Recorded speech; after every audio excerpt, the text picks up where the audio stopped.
So I attended high school in the 90s and was really interested in rap music. And at the time, there was an Afrocentric movement in hip hop. Political consciousness was beginning in hip hop. Groups like Public Enemy and others were starting to disseminate some more revolutionary ideas about race that I had ever experienced, and they got me thinking. And I had a sort of awakening of my self-consciousness and started to read literature of black nationalism and about race and racism. And it really marked a transformation in me. And all throughout my college years, I was known by my friends as having a very short temper when it came to public displays of racism. I kind of didn't have much patience for it from my friends. I expected more from them. But I never really knew how to navigate that problem that I always seemed to be confronted with, which was public displays of racism. And at the time of this particular moral dilemma, it was 1997, the fall of 97, and I was a graduate student at New York University, commuting back and forth to the city on the Long Island Railroad. And my moral dilemma centers around a public display of racism.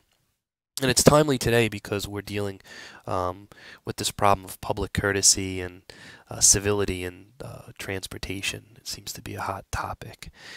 And on the day that I was commuting, I'd normally take my CD player and wear big headphones to block out any sounds from passengers around me. And on this particular day, the batteries died in my CD player. And I was sitting in a three-seater, and there was a middle-aged African-American gentleman seated to my right, and he was sleeping. And there was a middle-aged white couple who couldn't fit in two seats together. The seats in front of me had only one seat, and the seat next to me had one seat. And the woman was turned around, and the three-seater in front of me, on her knees, turned around in the seat, leaning over the chair back, talking to her husband, who was seated behind me. And they seemed to be coming from happy hour. They seemed red-faced and extremely happy, as it were. And they were discussing sports, and they were talking about hockey for some time, and then they started talking about basketball, and the tone of their conversation started to change. It was quite visible.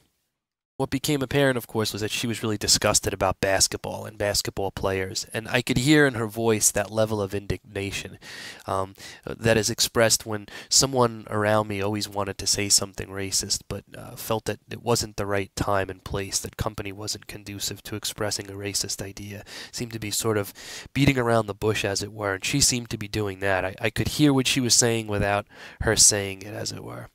And she looked at me and then looked at the black gentleman sleeping next to me, and she gave him a good long hard look, the kind of look you give somebody when you want to see if they're sleeping, where they know they're being watched and will startle and look back at you. And when he didn't, she thought it was safe and looked back at her husband and said, "Niggers."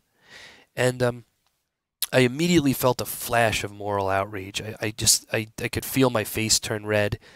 And at this time period, of course, I was attending New York University, and I decided that I was going to study white supremacy, which I had no stomach for at all. I thought I was going to study white supremacy. I was taking three courses at the time, one of them from a visiting German professor specializing in right-wing ideologies, and another class in Jewish studies on anti-Semitism, and yet a third class in the African American Studies department. And in that particular class, I was reading Eric Lott's Love and Theft. And for those of you that aren't familiar with it, it's a text that specializes in blackface minstrelsy, white actors wearing blackface, but it goes further into the Jim Crow South and really studies lynching and deals with some of the more horrific and violent aspects of white supremacy, mutilation and torture of innocent black men and women in the American South through public displays of lynching. And that's where I was intellectually at the time. And so I think I was already at that period in overload of white supremacy. And in particular, it's important to think of that particular book that I was studying at the time, because it's centered around this public displays of racism, which was part of the very power structure of the Jim Crow South, taking pictures of black victims who are hung on trees and making them into postcards and disseminating them in that way. So I became really outraged, and then as we were pulling into Jamaica Station, I got up and looked at both of them and I said, "You guys are racists." And they immediately sprung up and started shouting profanities at me. They countered that I was a racist. Meanwhile, the innocent black man who had been sitting quietly beside me became startled, but still hadn't really known that he is the victim of racism in that sense. And I really felt that what they had done was really disrespectful to him and disrespectful to me, and it was really dehumanizing, basically. And I felt like I had a moral obligation to stand up to them because nobody else was there to stand up to them. The husband followed me off the train, and we became involved in a physical altercation. Things escalated outside of the train.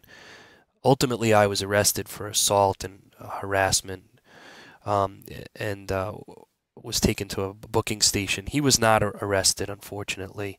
And the couple never pursued the charges further. They never came to give a deposition to the district attorney.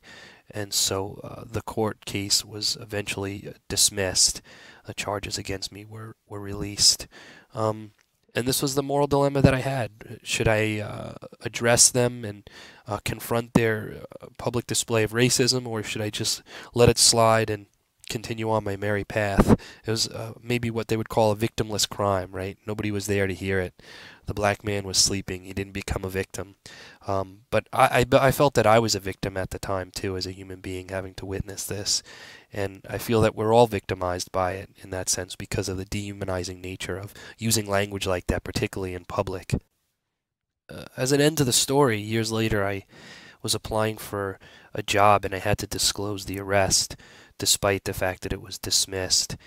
And I had to include a letter explaining the event. And in essence, the investigator wanted to assure that I was remorseful in some way for what had transpired. And I felt sort of conflicted crafting the letter. I tried to carefully craft the letter in a way that conveyed that I still felt that the couple's use of language in public was morally wrong, but yet still admitting that I had caused a physical altercation because I had escalated the situation. And I still feel conflicted about that. And I've, of course, been confronted with racism hundreds of times since this event. And sometimes I haven't reacted to it. I've just sort of nodded my head in quiet disapproval, but not stopped the action. I didn't confront it. And it feels like, to me, an ongoing moral dilemma for me.